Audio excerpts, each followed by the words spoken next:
Kamakailan lang, muling nagsalita si Matet de Leon tungkol sa mga naging tampuhan nila ng kanyang inang si Nora Aunor.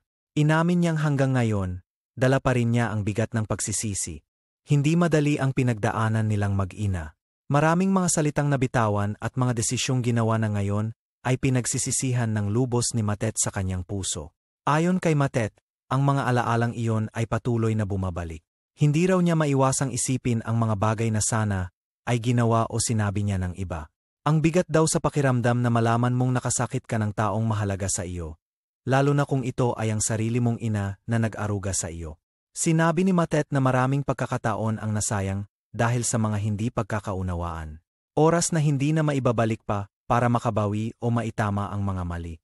Ipinaliwanag niya na bilang anak, may mga pagkukulang din siya. Aminado siyang naging marupok at nagpadala sa emosyon noong mga panahong iyon ng kanilang hidwaan. Ang pagsisisi ay isang mabigat na dalahin. Para kay Matet, ito ay isang patuloy na paalala ng mga sugat na dulot ng nakaraang mga tampuhan sa kanilang pamilya. Sa kabila ng lahat, hindi maikakaila ang pagmamahal. Ang pagsisisi ay madalas nagmumula sa malalim na pagmamahal na nasaktan o hindi na iparamdam ng sapat. Iniisip ni Matet kung ano ang mga bagay na tumatakbo sa isip ng kanyang ina noong mga panahong sila ay may alitan. Isang bagay na marahil ay huli na para malaman.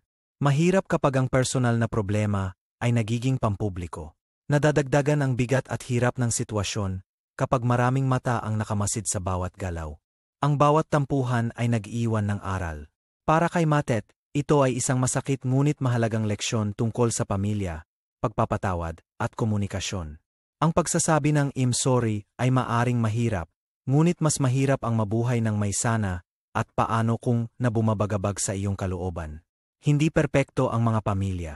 May mga hidwaan, may mga hindi pagkakasundo. Ngunit ang mahalaga ay ang pag-aaral mula rito at ang pag-asang maghilom ang mga suga.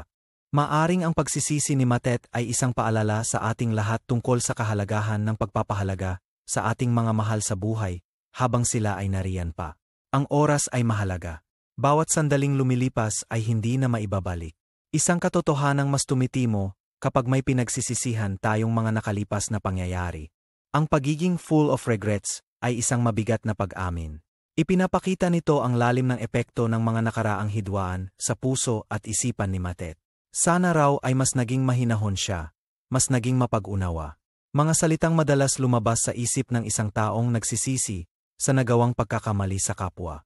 Ang relasyon ng magulang at anak ay komplikado. May mga pagsubok itong pinagdadaanan, at ang mga tampuhan ay bahagi nito, gaano man kasakit. Hindi binanggit ni Matet ang mga detalye ng tampuhan, ngunit ang kanyang damdamin ng pagsisisi ay sapat ng magpahiwatig ng bigat nito sa kanya ngayon. Ang pagpapatawad, sa sarili man o sa iba, ay isang mahabang proseso. Ang pag-amin sa pagsisisi ay maaring unang hakbang tungo sa hiyaling o paghilom. Dalangin ng marami na sana ay magkaroon ng pagkakataon sina Matet at Nora Aunor na magkaayos at mapunan ang mga nasayang na panahon dahil sa tampuhan. Ang mga salita ay may bigat. Minsan, ang mga nabitawang salita sa gitna ng galit ay nag-iwan ng permanenteng marka na mahirap burahin kahit lumipas ang panahon. Pinapaalala ng kwento ni Matet ang kahalagahan ng bukas na komunikasyon sa pamilya upang maiwasan ang mga hindi pagkakaunawaan na nauwi sa malalim na hidwaan.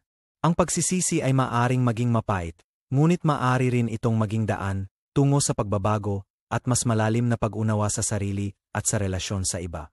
Sa huli, ang pag-amin ni Matet de Leon ay isang makapangyarihang pahayag tungkol sa pait ng pagsisisi at ang walang hanggang pagmamahal ng isang anak sa kanyang ina.